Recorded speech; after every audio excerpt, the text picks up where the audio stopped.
बिस्मिल्लाहिर्रहमानिर्रहीम। आज का हमारा टॉपिक है एक्सेसरी ऑर्गन में डाइजेस्टिव एक और डबल ग्लैंड पेनक्रियास।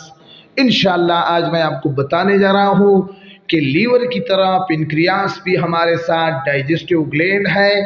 आपको सबसे पहले मैं इंट्रोडक्शन की तरफ ले जाने जा रहा हूँ। इंट्रोडक्शन में पेनक्रियास क्या है, ये हमारे साथ इसका ओरिजिन एंडोडर्म से ये ओरिजिन है। ये डबल ग्लैंड है। डबल ग्लैंड इसको क्यों कहा जाता है? क्योंकि इसमें एक्सोक्राइन ग्लैंड और एंडोक्राइन ग्लैंड दोनों मौजूद है। ताहम एक्सोक्राइन ग्लैंड की निस्बत बहुत ज़्यादा तादाद में 99% एक्सोक्राइन ग्लैंड का फंक्शन करता है, जिसमें ये पेनक्रेटिक जूस सिक्रीशन करते हैं, जबकि एंडोक्राइन ग्लैंड 1% ये इंसुलिन और ग्लाइकोगान का फंक्शन भी करते हैं। अब जी पेनक्रियास के हवाले से इसकी लंबाई क्या है? 12 से 15 सेंटीमीटर ये लंबा है। इसका वेट 60 से 80 ग्राम है। इसकी लोकेशन आपको मैं बताने जा रहा हूँ। लोकेशन आप देख सकते हो, ये स्टमक है और ये पेनक्रियास है। स्टमक के बिल्कुल नीचे, या ये स्मॉल इंटेस्टाइन का पार्ट है जिसको हम ड्यूडेनम कहते हैं, यहाँ पर भी मौजूद है। क्लियर? अब आपको ले जाने जा रहा हूँ पेनक्रियास के बॉडी। जी आपको यहाँ पर शेप नज़र आ रहा है। ये पार्ट हेड है, ये सेंट्रल पार्ट है जो बिल्कुल स्टमक के नीचे है, बॉडी है, और ये नेरो पार्ट है जिसको हम कहते हैं टेल। याद रखिए कि हेड, टेल, बॉडी, इन तीनों ये 3 हिस्से हैं पेनक्रियास के। अब मैं आपको पेनक्रियास की एनाटॉमी की तरफ ले जाने जा रहा हूँ। ये हमारे साथ एक पेनक्रियास अंदर की तरफ से कैसे नज़र आ रहा है।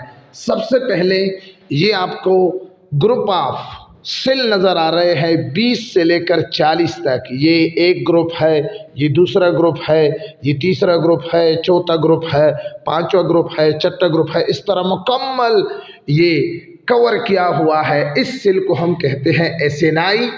याद रखिए कि एसिनाई के अंदर एसिनार सेल है जो कि पेनक्रेटिक जूस की सिक्रीशन के रिस्पॉन्सिबल है, जबकि एसिनस या एसिनाई का दूसरा सेंट्रो एसिनार सेल है जो कि इलेक्ट्रोलाइट यानी जिसमें वाटर और साल्ट होते हैं उसकी सिक्रीशन के रिस्पॉन्सिबल है। क्लियर? ये पहला पार्ट हो गया। अब दूसरा पार्ट आपको डक्ट सिस्टम। ठीक है, डक्ट सिस्टम ये नेटवर्क है डक का जो कि पेनक्रियास में मौजूद है। आपको नज़र आ रहा है ये एसिनाई, ये पहला डक है। ये फिर एसिनाई से इंट्राल्यूब्यूलर डक ये दूसरा है, और फिर ये बहुत सारे इंट्राल्यूब्यूलर डक मिलकर डक ऑफ सोनाई, ये तीसरा डक ऑफ सोनाई है, और ये पेनक्रेटिक डक है, मेन डक है। तो 4 डक है। एक है एसिनाई, दूसरा है यानी एंटर ट्यूबुलर डक, और तीसरा है डक ऑफ सोनाई, और तीसरा है मेन डक, जो कि क्या करता है? इन डक का काम है सिक्रीशन ऑफ पेनक्रेटिक जूस, और पेनक्रेटिक जूस में आपके साथ वाटर है, साल्ट है, लाइपेज है जो लिपिड का एंजाइम है, लिपिड मेटाबॉलिज्म का काम करते हैं, एमाइलेज है जो कि कार्बोहाइड्रेट की डाइजेशन करता है, और ट्रिप्सिन है जो कि प्रोटीन की डाइजेशन करता है। ये हो गया। ये तीसरा पार्ट हमारे साथ पेनक्रियास के अंदर आइलेट ऑफ लैंगरान है। ये आपको नज़र आ रहे हैं बिल्कुल पेनक्रियास के मिडल में क्लस्टर ऑफ सेल हैं जो कि आइलेट की तरह नज़र आते हैं, जजीरे की तरह नज़र आते हैं। इन सेल को हम कहते हैं आइलेट ऑफ लैंगरान। अब जी आपके साथ ये अल्फा सेल है, ये बीटा सेल है, ये डेल्टा सेल है, और ये गेमा या एफ सेल है। अब आप पूरे डायग्राम को देख सकते हो।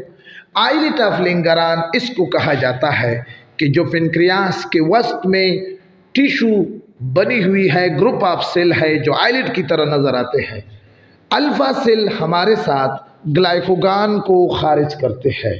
ग्लाइकोगान वो हार्मोन है जो ब्लड में ग्लूकोज के लेवल को डिक्रीज करते हैं। क्लियर। और अल्फा, इसके बाद बीटा सेल इंसुलिन हार्मोन को खारिज करता है जो कि ब्लड में ग्लूकोज के लेवल को इंक्रीज करता है, जबकि डेल्टा सेल वो हार्मोन जो सोमेटोट्रोपिक हार्मोन को खारिज करती है जो कि इंसुलिन की प्रोडक्शन को इनहिबिट करती है, बंद करती है, जबकि गामा सेल वो सेल है जो कि लार्ज पॉलीपेप्टाइड आपको पता है, ये देखो ये एक अमाइनो एसिड है, दूसरा ये दोनों पेप्टाइड बांड के जरिए आपस में अटैच है। ये लार्ज पेप्टाइड बांड से मॉलिक्यूल से स्मॉल पेप्टाइड मॉलिक्यूल बनाते हैं गामा सेल। तो ये आई थिंक पेनक्रियास का क्या है हमारे साथ इंटरनल स्ट्रक्चर है और एक्सटर्नल स्ट्रक्चर है, और इसके अलावा कुछ इसके इंट्रोडक्शन के हवाले से। अब मैं आपको फंक्शन के हवाले से बताने जा रहा हूँ कि पेनक्रियास एक डाइजेस्टिव ग्लैंड है। काम इसका क्या है? सिक्रीशन है। काम इसका क्या है? डाइजेशन है। लिपिड की शक्ल में, कार्बोहाइड्रेट की शक्ल में, प्रोटीन की शक्ल में ये डाइजेशन का काम करता है। इसमें मुख्तलिफ किस्म के एंजाइम है और हर एंजाइम का अपना काम है। ये हमारे ब्लड के अंदर शुगर लेवल को मेंटेन करता है, अगर ज़्यादा है तो कम करता है, अगर कम है तो ज़्यादा कर लेते हैं, मतलब मेंटेन कर लेते हैं। पेनक्रियास हमारे साथ इसके ज़रिए ये पेनक्रेटिक जूस खारिज करते हैं जिसके ज़रिए केमिकल और फिज़िकल डाइजेशन भी काफ़ी हद तक हो जाता है। ये ब्लड की पीएच को भी कंट्रोल कर लेते हैं। इसके अलावा ये डाइजेशन में अहम किरदार अदा करते हैं। पेनक्रियास का अक्सर हिस्सा एक्सोक्राइन ग्लैंड है जबकि कुछ हिस्सा एंडोक्राइन ग्लैंड है। आई थिंक इतना ही आपके लेवल के मुताबिक है। आपसे सर कासिम इजाज़त चाहते हैं। अपने दुआओं में याद रखिए। इंशाअल्लाह नेक्स्ट टॉपिक हम आपके साथ फिर शेयर करेंगे। खुदा हाफिज़।